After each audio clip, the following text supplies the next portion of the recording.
সবাই নিয়ম মানবে, আপনি মানবেন না, এটা তো কথা হয় না। এখানে কি জিনিসটা কি দেখেন তো।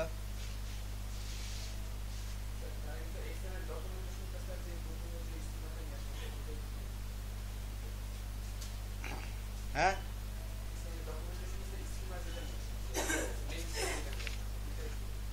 ক্রিয়েট এক্সএমএল ডিক্লারেশন প্রথমটা বলতেছি কি স্ট্রিং, তিনটে স্ট্রিং দিতে হয়। খালি আমি দিব না, স্ট্রিং নাল হয় না। প্রথমটা হলো ভার্সন, এটা তো দিতেই হবে। বাকি দুইটা আমি দিব না, আমি জানি না। স্ট্যান্ড ইয়েস নো একটা কিছু দিবেন। স্ট্যান্ড অ্যালোন,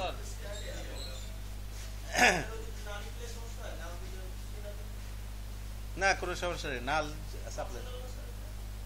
হ্যাঁ, এই জন্য তো নাল দিলাম। কিন্তু এখানে তো আর কোনো নাই, ওভারলোড নাই, আমি কি করবো এখন? তাহলে কথা, এই জন্য নাল পোষাই দিলাম। আমি জানি না নাল, যে কোনো জায়গায় অবজেক্ট যেখানে না এখানে নাল দেওয়া তো ভ্যালিড। তো এক্সএমএল বানানো কোনো ব্যাপার না, তাই তো? আচ্ছা, তাহলে একটা এক্সএমএল পড়ি নাকি?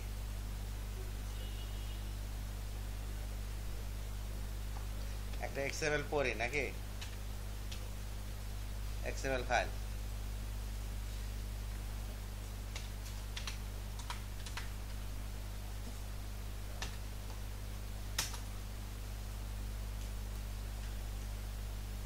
ঠিক আছে, প্রোডাক্টস।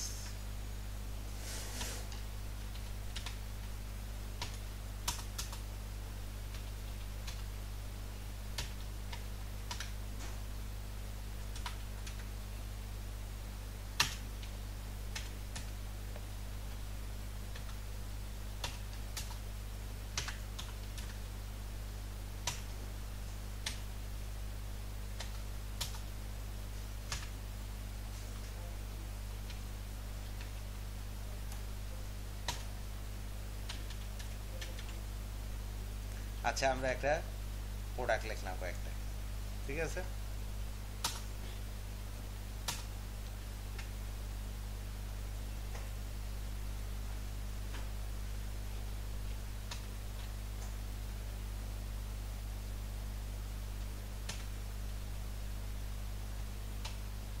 আচ্ছা, এই আমার এক্সএমএল আছে, তাহলে খেয়াল করেন এই এক্সএমএলটা কোথায় নিছি দেখেন তো।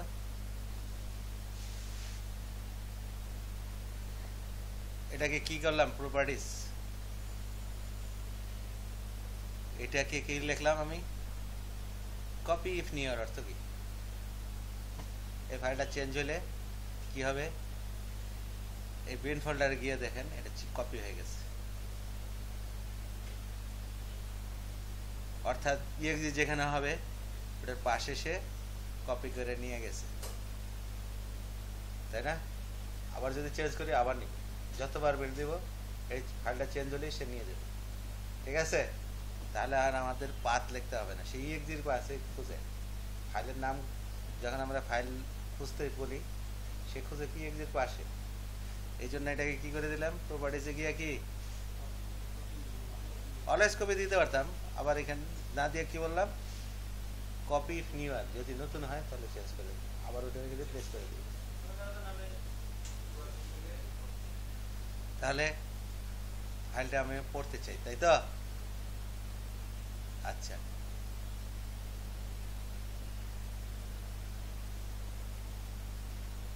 আমি একটা এখানে এক্সএমএল ডকুমেন্ট এক্সডক নাম দিলাম এটা, ঠিক আছে, ঠিক আছে। এখন আমি ফর্ম লোড এই ফাইলটা লোড করতে চাই, তাহলে কি লিখবো, এক্সডক ডট লোড আছে নাকি দেখেন তো,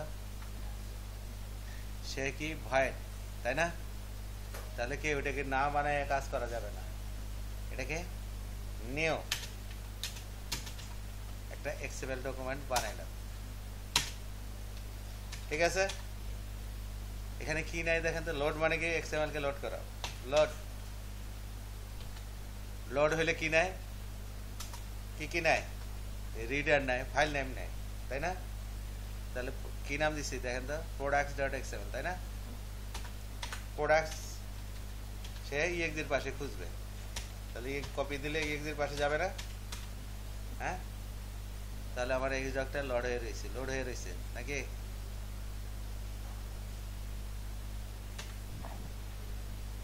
তাই না? এক্সএমএল ডকটা লোড হয়ে রয়েছে। এখন আমি একটা কোয়েরি করতে চাই,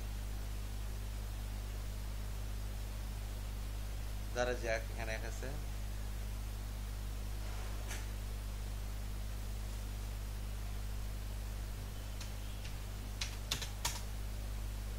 এখানে একটা টেক্সট বক্স আছে, তাই তো?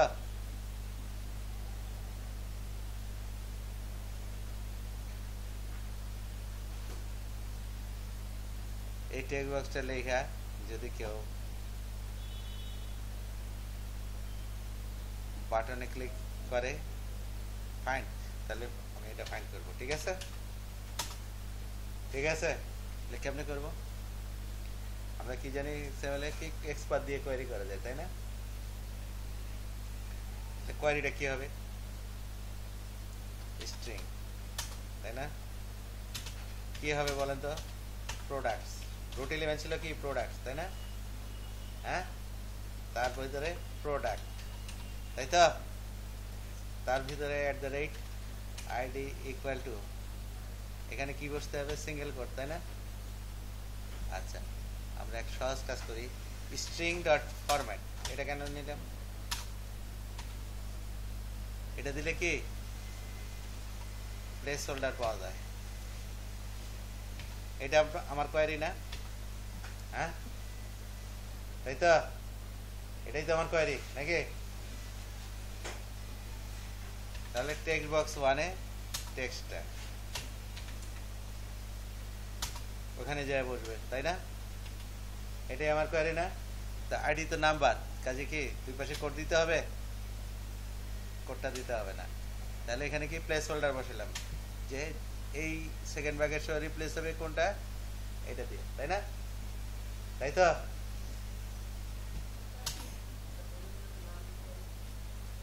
কি? হ্যাঁ, কোয়েরি জানি, নাম দিলাম এক্সপাথ নামে একটা জিনিস আছে, এক্সপাথ।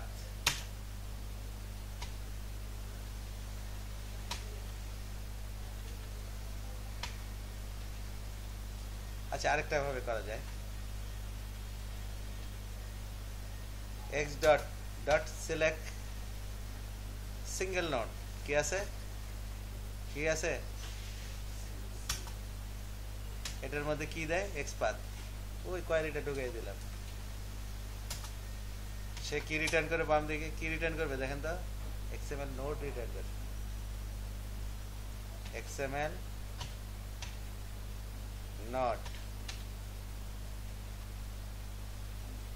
তাহলে এক্সএমএল নট, এটাই কি প্রোডাক্ট না? তাই, এটাই প্রোডাক্ট না? এটা যদি না পাই, সে পিটা নাল হবে, তাই না? আর if P dot P not equal to null, অর্থ কি? না হইলে কি হবে? ফোর্সে প্রোডাক্টটা পাইছি, তাহলে পি এর মধ্যে আমি প্রোডাক্ট সহ পাইছি, তাই না? আমরা শিখছি না first child, P dot first child পাইছে, তারপর ডট কি টেক্সট, ইনার টেক্সট, এখানে প্রপার্টিটা কি ইনার টেক্সট, ইনার টেক্সট দিলে কি আমি কি পাবো? লিঙ্কটা পাবো না? আচ্ছা, এটা মেসেজ বক্সে আমি দেখি তো,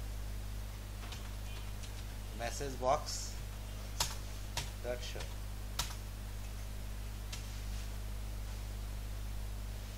নাকি? ওকে, আইডি ইকুয়াল টু 2 পাইছে, 3, তার মানে কি সার্চ করার কোনো ব্যাপার না। হ্যাঁ, আচ্ছা, আমি যদি বলি, আচ্ছা একটু প্রাইসগুলি চেঞ্জ করে দেই নাকি? একটা দিলাম 30, একটা দিলাম 80, এটা কোয়েরি করি 80-র উপর যাদের দাম আছে তারা তাদের আসবে, ঠিক আছে? 50-এর উপর আছে যাদের, হ্যাঁ, বাটন নিলাম, ফাইন্ড প্রাইস গ্রেটার দেন 30 50, এটা কেমনে করবো, তাই না? তাহলে কি লিখবো, কোয়ালিটি আগে লিখবো, তাই না? হ্যাঁ, শিওর তো, ওভার শিওর তো? হ্যাঁ, তাহলে এখানে কি হবে বলেন? এখানে তো স্ট্রিং ডট ফরম্যাট দিতে হয় না, তাই না? কি দিতে হয়?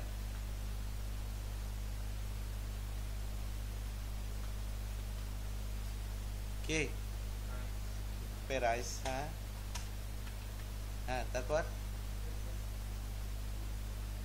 50, ঠিক আছে, তাই না? এক্স ডক সিলেক্ট নোটস, এটা দিয়ে আমি বুঝতেছি অনেকগুলি আসতে পারে, তাই না? সিলেক্ট নোটস কি কোয়েরি, সে কি রিটার্ন করে, বাম দিকে কি দেয়, XML node list, XML node list, কি দিলাম, নোটস, এটার মধ্যে অনেকগুলি এক্সএমএল নোড আছে, তাই তো? কয়টা পাইছে আগে দেখি, message box dot show notes, count দিলেই পাবো না, এটা আবার স্ট্রিং ছাড়া নেয় না, তাহলে একটু স্ট্রিং কম দিতে হবে, দেখি কয়টা পাইছি,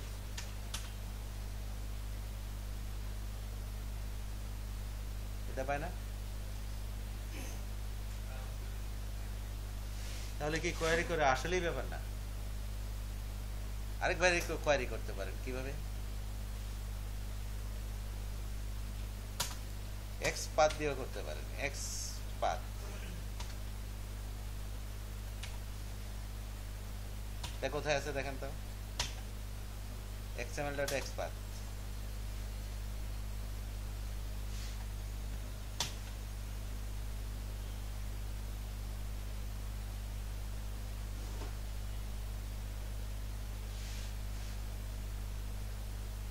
কোনটা আছে,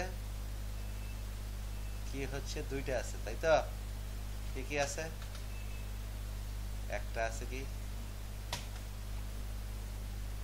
ইন্টারনাল, এমএস ইন্টারনাল, আছে এক্স পাথ, এটাই দিলাম,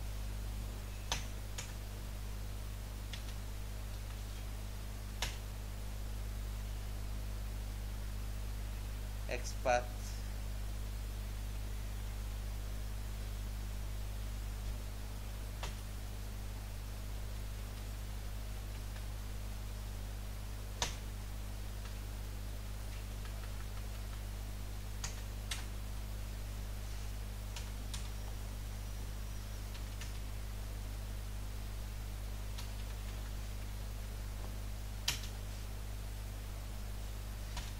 এক্স পাথ দিয়ে করলে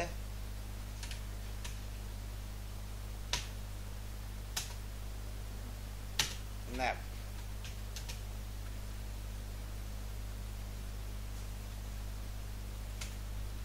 দেখেন কাজটা কিভাবে করতে হয়, এক্স পাথ ডকুমেন্ট আগে বানাইতে হয়, ঠিক আছে, ক্রিয়েট নেভিগেটর বানাইতে হয়, তার উপর এক্সপ্রেশন দিতে হয়, ঠিক আছে,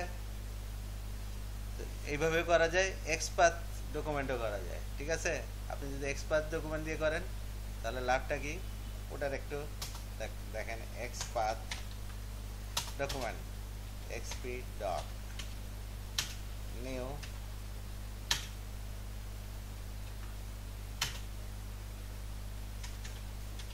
আচ্ছা এখানে আবার দুইটাকেই লোড করে নিলাম,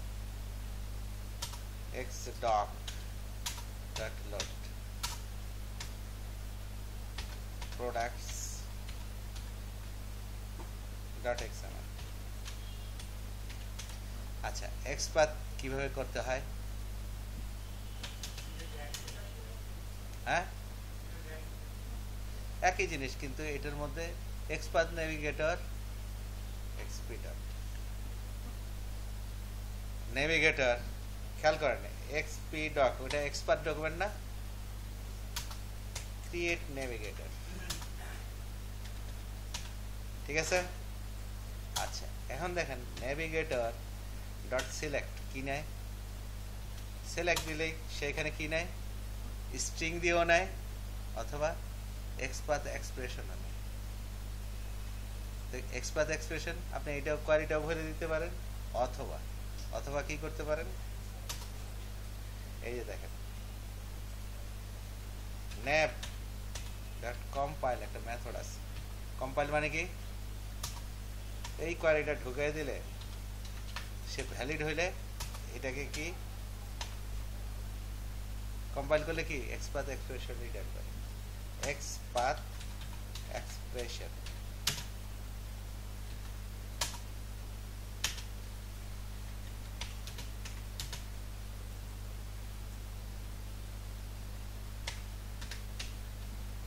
এটার উপর এখন আপনি এটাও বসাইতে পারেন, ডাইরেক্ট কোয়ারি বসাইতে পারেন, এই এক্সপ্রেশন,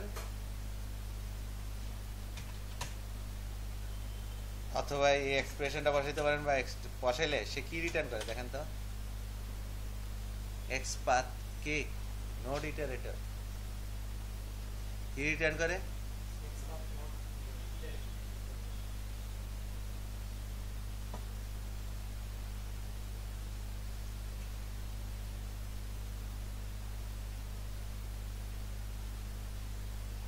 এক্সপাথ ডকুমেন্ট কেমনে তৈরি করে, এক্সপাথ ডকুমেন্ট নাই, সে বলতেছে বোকার মতো, সিস্টেম ডট এক্স7 ডট এক্সপাথ আছে তো, হ্যাঁ আচ্ছা এটাকে লোড করতে হয় না, এটা ডাইরেক্ট এখানে ফাইলের নাম নাই।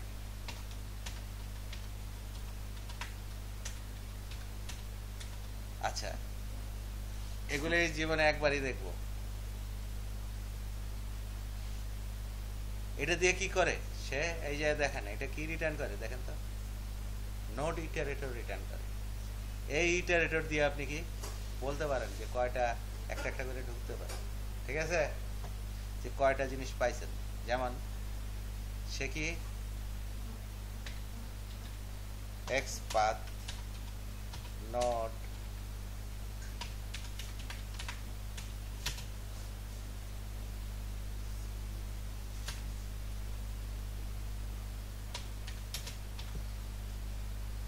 খেয়াল করেন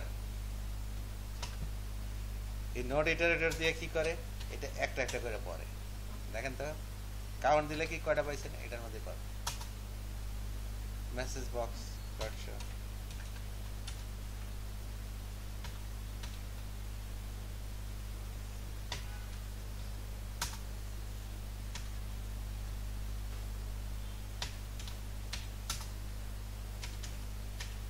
কয় নম্বর বাটনে করছি, আগে একটা অন্য নিয়মে করছিলাম না, এখন একটা ভিন্ন নিয়মে করলাম, একই কথা, তো এটাতেও দুইটা পাবে তাই না। তো এক্সপার্ট ডকুমেন্ট দিয়েও কাজ করতে পারেন, নর্মাল দিয়েও কাজ করতে পারেন, কিন্তু এগুলিতে কাজ করে বেশ ঝামেলা, হ্যাঁ তাহলে আগে বুঝেন ব্যাপারটা, আগে কি কি ছিল, রিডার রাইটার, রিডার দিয়ে কি করে, রিড অনলি খুব দ্রুত পড়তে দেয়, এক্সএমএল রিডার রাইটার কি অ্যাবস্ট্রাক্ট ক্লাস, এ দিয়ে তৈরি করা যায় না, এর থেকে ইনহেরিট করে কি আছে XML text reader, text writer, ওইটা দিয়ে আমরা পড়তে লিখতে পারি, ঠিক আছে, কিন্তু এরা খুব ফাস্ট। আর এক্সএমএল ডকুমেন্ট কি, এই জিনিসটা কি ডম লেভেল 1-2 ইমপ্লিমেন্টেশন, ডব্লিউসিসি যে রিকমেন্ডেশন ওইটা আমরা যে জাভাস্ক্রিপ্ট দিয়ে যা করছি ওইসব মেথড এখানে আছে। তারপরে কি XPath navigator, XPath document Microsoft দিয়েছে কি এক্সপাথ এর ইমপ্লিমেন্টেশন করার জন্য, কিন্তু এগুলি সবই কি খুব অচল তাই না, এই জন্য মাইক্রোসফট পরে কি দিছে, আমাদের লিঙ্ক আসার পর মাইক্রোসফট র্যামে কোয়ারি করবো তাই না, সি শার্পে কোয়ারি করবো, এই জন্য মাইক্রোসফট কি দিছে আমাদের লিঙ্ক টু এক্সএমএল। বোঝা গেছে কথাটা, বোঝা গেছে, যদি বোঝা যায়